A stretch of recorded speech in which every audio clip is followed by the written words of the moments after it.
जय जिनेंद्र बंधुओं, आज हम पारस चैनल के माध्यम से एक ऐसे स्थान का आपको दर्शन कराने जा रहे हैं जो कि इस पंचम काल में भी जहाँ पे अतिशय विद्यमान है और वहाँ पर समोसरण लगता है।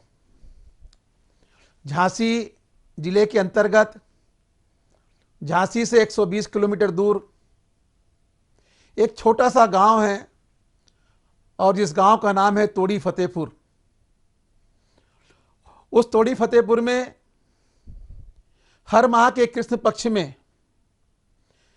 12, 13, 14 अमावस्या के दिन मेला लगता है। सैकड़ों की संख्या में वहां भक्त आते हैं और अपनी मन की मुरादें पाके जाते हैं। आज भी जब पार्श्वनाथ भगवान की अश्चर्यकारी प्रतिमा का मंदिर जो कि तोड़ी फतेहपुर में विराजमान है और जहां पर जब दरबार लगता है उस दरबार में हम प्रश्न करते हैं और हमें उन प्रश्नों का उत्तर मिलता है। और तोड़ी वाले बाबा का तो यह चमत्कार है कि रोते रोते आते हैं और हंसते हंसते जाते हैं। आपने अपने जीवन में अगर तोड़ी फतेहपुर के दर्शन नहीं किए हैं तो जरूर एक बार जाना और पार्श्वनाथ भगवान के दरबार में जाकर के श्रीफल अर्पण करके अपने मन की मुरादों को पाना।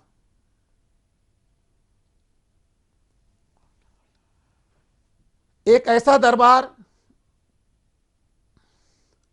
जहां सब बीमार व्यक्ति आता है वो स्वस्थ होके जाता है, जो लंगड़ा के आता है वो चल के जाता है। कहते हैं किसी का कैंसर ठीक हो रहा है, कई प्रकार की आदि व्याधि दूर होती है।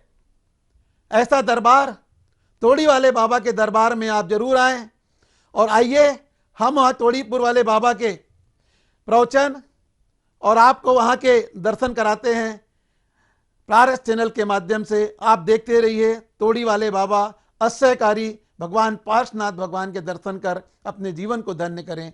जय जिनेंद्र। उत्तर प्रदेश के जिला झांसी में मऊरानीपुर के समीप स्थित अतिशय क्षेत्र तोड़ी फतेहपुर एक ऐसा अद्भुत क्षेत्र है जहां देवभूत अतिशयों का आज भी प्रत्यक्ष देखा एवं अनुभव किया जा सकता है तथा जहां मात्र वीतरागी जिनेंद्र भगवान के अलावा अन्य किसी भी प्रकार के मिथ्यात्व पोषक देवी देवताओं की पूजा भक्ति आदि न होती है और न ही प्रत्यक्ष अथवा परोक्ष रूप से ऐसी प्रेरणा दी जाती है, बल्कि दृढ़ता पूर्वक गृहीत मिथ्यात्व पोषक क्रियाओं रागी देवी देवताओं आदि की मान्यता को छुड़ाकर वीतरागी देव शास्त्र गुरु का सदाचारी श्रावक बनने का रास्ता बताया जाता है। क्षेत्र पर आज भी रत्न वृष्टि देखने को मिलती है। वर्ष 2021 के भाद्र पक्ष में क्षेत्र पर अढ़ाई द्वीप विधान संपन्न किया गया। नियम त्याग पवित्रता एवं श्रावकों द्वारा लगातार एक अन्न का भोजन किया गया, जिसके फलस्वरूप हवन की पूर्णाहुति के कुंड से लगातार घी का निकलना प्रत्यक्ष चमत्कार को दर्शाता है। बंधुओं, देखो नदी के दो किनारे होते हैं, इस से उस पार पाने में निकलने में नदी को पार करना पड़ता है। अब नदी की हमें गहराई का कोई पता नहीं है, कितनी गहराई है। इसी तरह ये मनुष्य गति है। आज जवानी अवस्था की किनार है और वृद्ध अवस्था की दूसरी किनार है, बीच में पूरा जीवन पड़ा हुआ है। जिस तरह नदी के दो किनारे, इसलिए पुद्गल के भी दो किनारे होते हैं। देखो, जब जवानी होती है तो शरीर अच्छा लगता है, शरीर की चमक धमक अच्छी लगती है। जब उस किनारे के पहुंचने के लिए पहुंचते हैं तो बीच का हम गमन करते हैं। समझो हम कैसे कठिनाई करके उस पार पहुंचते हैं। यदि मैंने तप से, साधना से हमने शरीर को तपा दिया तो मेरा किनारा पार हो जाएगा। यदि शरीर और तप से मैंने नहीं तपाया तो मेरा किनारा पार नहीं हो सकता है, क्योंकि बीच में जो तुम्हारा गहराई उसका तुम्हें कोई पता नहीं है कि हम पर कितनी आपत्तियां अभी आएंगी। समझो, तुम्हें इसका ज्ञान लेना है। तुम नदी के किनारे खड़े होना और अपने पुद्गल को भी किनारे पर खड़ा कर लेना और देखना कि कितना रास्ता नापना है, उतने ही रस्ते का भाग अपना कर लेना कि आज मेरी जवानी अवस्था और वृद्ध अवस्था में कितना फर्क पड़ता है। जिस तरह से जल की धारा समान दिखाई देती है, इसका गहराई का कोई पता नहीं, और जैसे ये जवानी और वृद्ध अवस्था के अंदर की गहराई का कोई पता नहीं। कितनी आपत्ति हमको भुगतना पड़ेगी, इसका कोई पता नहीं।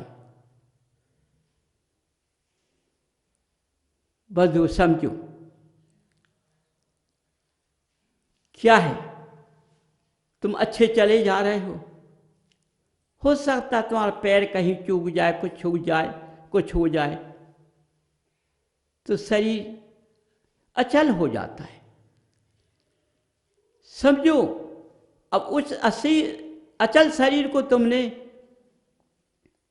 संभाल नहीं पाया तो गोते खा गए, और तुमने संभाल लिया तो तुमने आपत्ति से मुक्त हो गए। तो जो आपत्ति ये आती है, ये किरोध अवस्था से सही नहीं होती है, बिल्कुल नहीं होती है।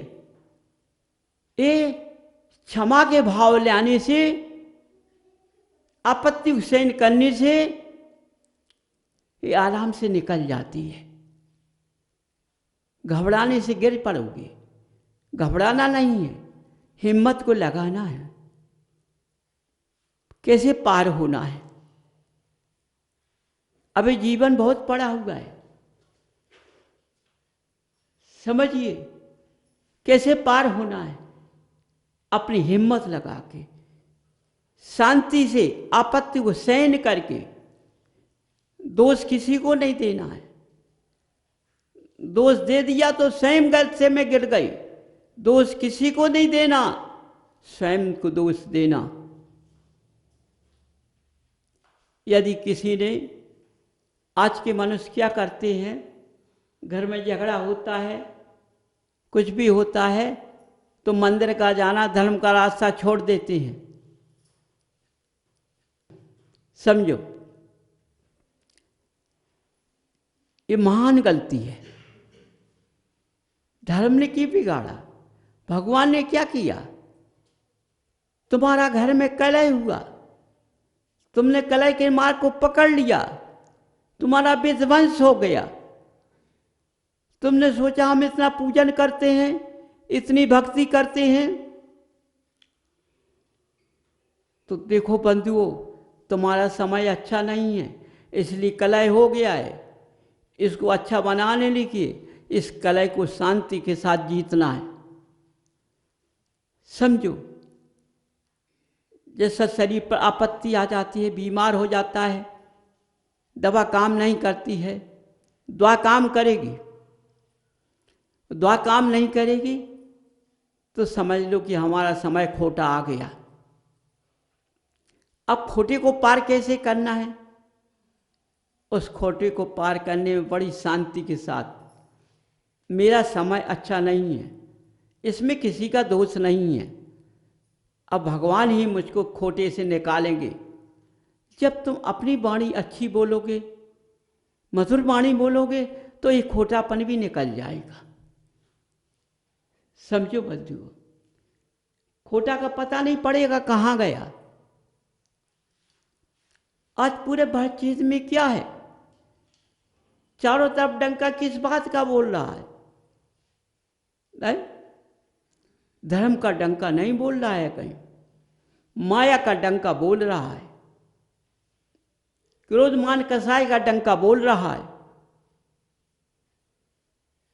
धर्म का डंका कहीं नहीं बोल रहा है। धर्म पर रास्ते पर चलने वाले जीव अनंत दिखाई देंगे, अनंत दिखाई देंगे। समझो कितना सजावट से चलेंगे, आड़े ठाड़े तिलक लगाएंगे, लेकिन जब उनके पास पहुंचोगे तो उनका ज्ञान, उनका धर्म का मार्ग तुम्हें मालूम पड़ जाएगा कैसा धर्म है, इनकी भावना क्या है।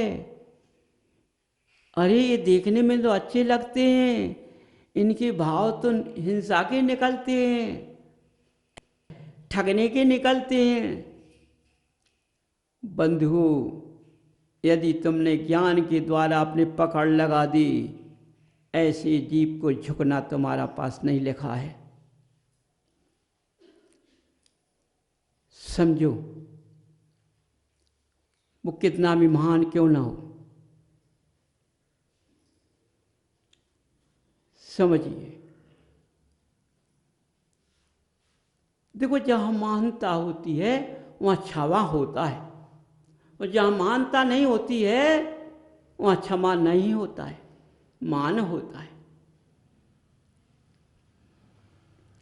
समझिए बंधु, जहाँ क्षमा होता है वही जीव सम्यक दृष्टि रास्ते पर चल सकता है या सम्यक पर चल सकता है, नहीं तो नहीं चल पाएगा।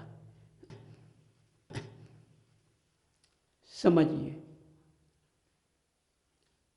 इसलिए बंधु अपने शरीर को तपाओ, अपने पुद्गल काया को तपाओ। इसको जितना तपाओगे उतना ही वो स्वच्छ बनेगा, और नहीं तपाओगे तो ये स्वच्छ नहीं बनेगा, अभी खोटा है पुद्गल। क्यों? इसमें सहन शक्ति नहीं है। जितने मनुष्य पर उपसर्ग आते हैं, और जब मनुष्य उन उपसर्ग को सहन कर लेता है तभी रास्ता पार होता है, और उसने उपसर्ग को सहन नहीं कर पाया तो कभी पार नहीं हो सकता है। लेकिन बंधु, आज क्या है? निंदा में डाल दिया जाता है, सोचा मोचा कुछ नहीं, अपने अंदर की वाणी को भिष्टा में डाल दिया। वाणी अमृत है, लेकिन कहाँ डाल दिया? भिष्टा में। बंधु, बड़ा सोच समझ कर बोलना सीखो। समझिए, जो भगवान का दर्शन करता है और ज्ञान का धारी बनता है, उसको अपना ज्ञान ऐसी जगह लगाना चाहिए जो मिथ्यात्व में न जाए। समझो, हमने जो जन्म लिया है, हम सम्यक्तवादी बनेंगे, मिथ्यात्ववादी नहीं बनेंगे।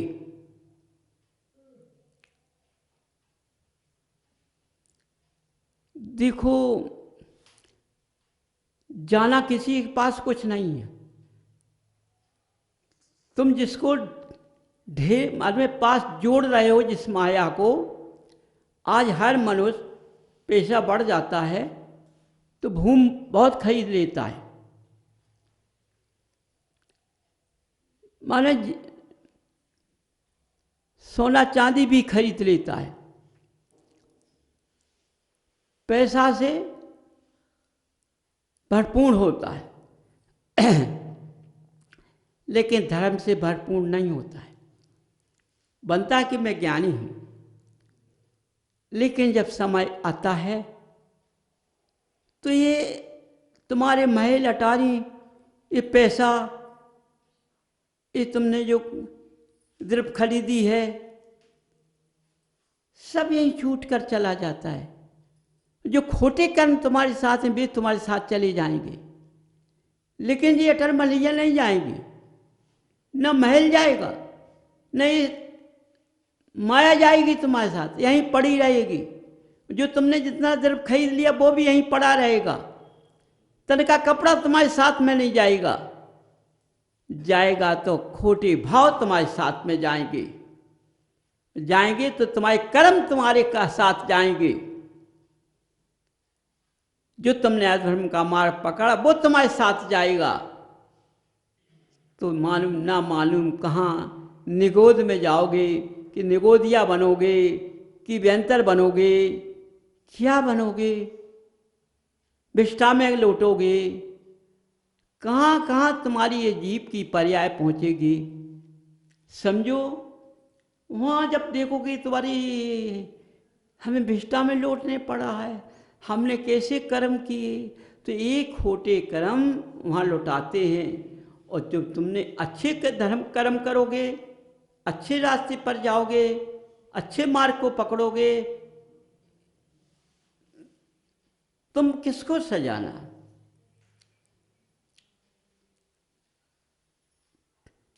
देखो, अपने शरीर को तो सजा लिया, ठीक है, सजा लीजिए, लेकिन तुमने धर्म के आभूषण को नहीं सजा पाया, धर्म के जो 3 रत्न हैं तुमने उसकी माला को नहीं पहन पाया।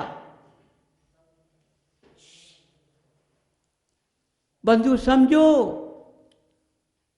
यदि मुझको ज्ञान होता तो मैं भगवान के दर्शन से पार हो जाता, हमको ज्ञान होता तो उनकी भक्ति से पार हो जाता। यदि ज्ञान होता सबसे पर्याय को बदल देता। बंधु, जब मनुष्य तप करता है तो कुछ दिखाई नहीं देता, ये शरीर पत्थर बन जाता है।